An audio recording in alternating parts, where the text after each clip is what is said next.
Bismillahirrahmanirrahim. Assalamualaikum warahmatullahi wabarakatuh. Rabbi shrah li sadri wa yassir li amri wahlul 'uqdatam min lisani yafqahu qawli. Sebelumnya terima kasih kepada Ibu Ana Dwi Wahyuni MPDI selaku dosen pembimbing mata kuliah Ulumul Quran dan teman-teman yang telah memberikan kesempatan kepada kami kelompok 3 untuk mempresentasikan hasil diskusi kami tentang bab 3 yaitu hikmah turunnya Al-Quran. Namun sebelumnya saya akan membacakan anggota kelompok 3 yaitu yang terdiri dari 3 orang, yaitu yang pertama Astri Anggitasari, yang kedua Barit Harmoni, yang ketiga Bayu Indarto.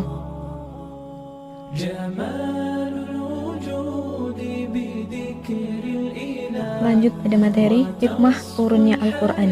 Al-Quran secara bahasa berasal dari kata qoro'a yang berarti mengumpulkan atau menghimpun, dan qira'ah berarti menghimpun huruf-huruf dan kata-kata satu dengan yang lain dalam suatu ucapan yang tersusun dengan rapi.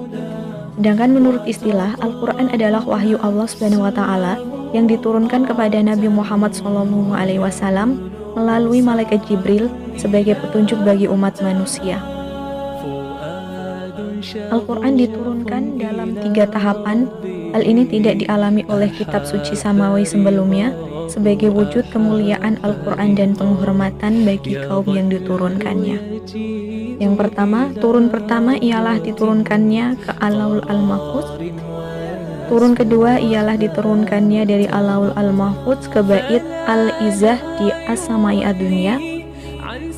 Turun ketiga secara berangsur-angsur pada Nabi Muhammad selama masa risalahnya.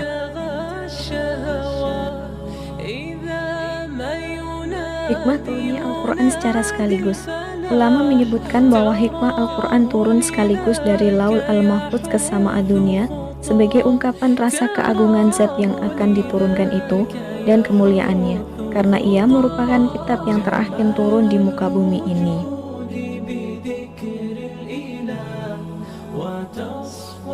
Hikmah turunnya Al-Quran secara berangsur-angsur. Yang pertama, memperbaharui wahyu. Berulang kalinya turun Al-Quran kepada Nabi Muhammad SAW siang, malam, pagi, sore, membuat hati Nabi senang dan lapang. Oleh sebab itu, keberadaan Nabi yang paling prima ialah saat ia bertemu dengan Jibril untuk bertadarus Al-Quran. Yang kedua, turun Al-Quran secara berangsur memudahkan bagi Nabi untuk menghafal dan memahaminya. Terutama Nabi Muhammad SAW sangat takut bila Al-Quran tidak menetap di hatinya, hingga Allah menenangkannya, sesuai dalam Quran Surah Al-Isra ayat 106 dan Quran Surah Al-Qiyamah ayat 16-19. Yang ketiga, setiap turunnya wahyu merupakan pembaharuan dakwah bagi kaum musyrikin untuk masuk dalam agama Allah. Ini merupakan sikap lemah lembut terhadap mereka agar mereka beriman dan merupakan ambisi Islam untuk memberi hidayah bagi mereka. Semoga mereka memperoleh petunjuk dan tidak menghambat Islam. Kalau Al-Quran diturunkan sekaligus, pastilah masa itu telah berlalu dan mereka mempunyai alasan untuk tidak memeluk agama Islam. Yang keempat, untuk mengcounter tuduhan musyrikin dan propaganda pembangkang. Sebagai contoh, mereka menuduh Nabi Muhammad SAW tidaklah pantas memiliki istri dan keturunan serta makan makanan dan berjalan di pasar. Allah mengcounter tuduhan mereka dengan firman-Nya yang tercantum dalam Quran Surah Al-Furqan ayat 20. Yang kelima, menenteramkan hati Nabi Muhammad SAW dengan merasakan bahwa Allah selalu bersamanya. Cara menenteramkan hati ini banyak, di antara dengan mengisahkan sejarah para nabi sebelumnya, yaitu tercantum dalam Quran Surat Hud ayat 120.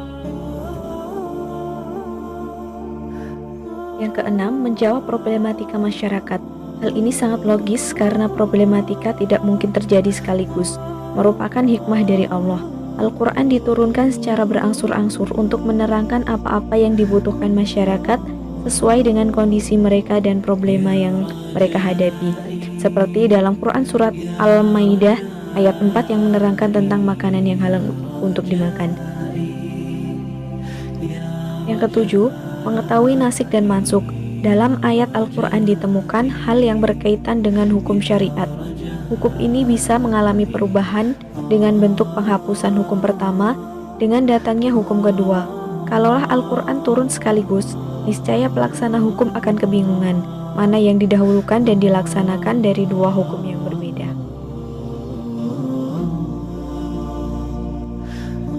Yang kedelapan, mengajarkan metodologi riset dan pengumpulan data untuk pertama kalinya, di mana dalam waktu 22 tahun lebih dengan tahapan yang begitu sistematis dan sangat rapi.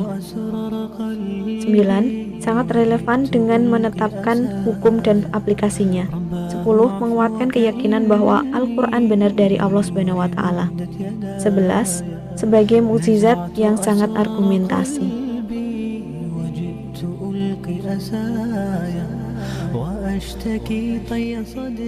Mungkin hanya itu yang dapat saya sampaikan. Semoga apa yang saya sampaikan dapat bermanfaat bagi kita semua. Amin. Ada kurang dan lebihnya saya mohon maaf. Apabila ada benarnya itu datang dari Allah SWT, dan apabila ada salahnya itu datang dari pribadi saya sendiri. Jazakumullah khairan katsira. Wabillahi taufiq wal hidayah. Wassalamualaikum warahmatullahi wabarakatuh.